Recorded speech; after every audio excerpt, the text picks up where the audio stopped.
जय हिंद प्यारे साथियों, आप सभी कैसे हैं। आशा करते हैं कि आप सभी एकदम बिल्कुल मस्त होंगे। आप सभी की पढ़ाई लिखाई एकदम मस्त चल रही होगी। तो आज आज आज नहीं, कल कल धनतेरस है और धनतेरस के लिए आप सभी को ढेर सारी शुभकामनाएं। आशा करेंगे और हम दुआ करेंगे कि धन कुबेर और माता लक्ष्मी आपको एवं आपके परिवार के ऊपर अपनी कृपा दृष्टि हमेशा बनाए रखे। आपकी सारी शुभकामनाएं। अभी हम देखते हैं, आज ज्यादा बकवास नहीं करके सीधी चलते हैं टॉपिक पे।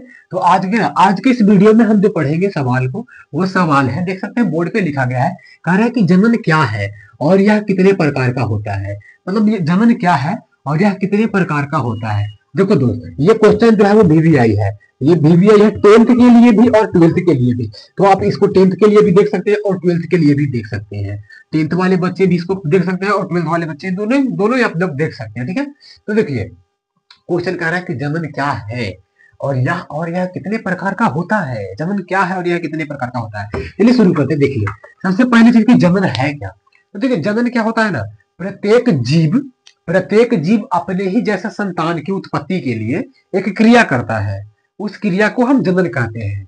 जैसे हर जीव, कोई भी, चाहे दुनिया का कोई भी जीव हो, दुनिया का कोई भी जीव हो, वो एक क्रिया करता है जिससे वो अपने ही जैसे संतान की उत्पत्ति करता है, जिससे वो अपने ही जैसे संतान को उत्पन्न करता है। और अपने जैसे संतान को उत्पन्न करने की यह क्रिया जनन कहलाती है। मतलब इसको अलग अलग भाषा से लिख सकते हैं, जैसे बहुत बहुत सारा लैंग्वेज में लिख सकते हैं इसके आंसर को, कि अपने ही जैसे संतान को उत्पन्न करना जनन कहलाता है। अपने ही जैसे संतान की उत्पत्ति करना जनन कहलाता है। जब दुनिया का कोई भी जीव अपने जैसे संतान को उत्पन्न करता है तो उसे जनन कहते हैं। तो हम क्या लिखेंगे, ऐसे आंसर में एकदम आसान भाषा में लिख सकते हैं कि जब कोई भी जीव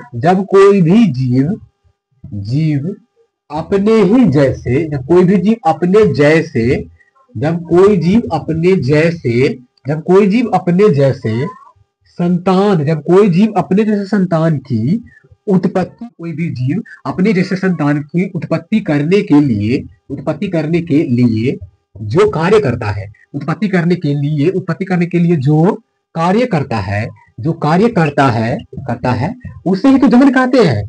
जो कार्य करता है उसे उसे उसे जनन कहते हैं। ठीक है, ये हो गया जनन कहते हैं। कहेगा कि जब कोई भी जीव अपने जैसे संतान को उत्पन्न करता है, उत्पत्ति करने के लिए जो कार्य करता है, उसे उसे हम जनन कहते हैं। उसे क्या कहते हैं, जनन कहते हैं। ठीक है, अब अगला सवाल पूछ रहा है हमसे।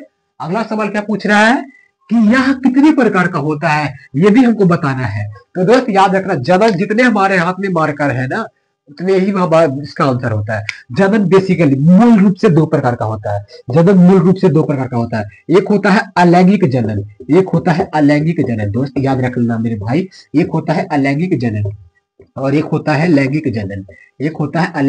और एक होता है लैंगिक जनन। आप चाहेंगे तो हम इसको अंग्रेजी में भी बता देंगे। अंग्रेजी में अलैंगिक जनन को असेक्सुअल रिप्रोडक्शन कहते हैं और लैंगिक जनन को सेक्सुअल रिप्रोडक्शन कहते हैं। अब ये लैंगिक जनन और अलैंगिक जनन, ठीक है, अच्छा लगा टॉपिक, अगर समझ में आया हुआ क्वेश्चन तो ठीक है, वीडियो को लाइक कर देना, चैनल को सब्सक्राइब कर देना और मेरे को मोटिवेट कर देना है एकदम बिल्कुल से, गर्दा उड़ा देंगे अभी।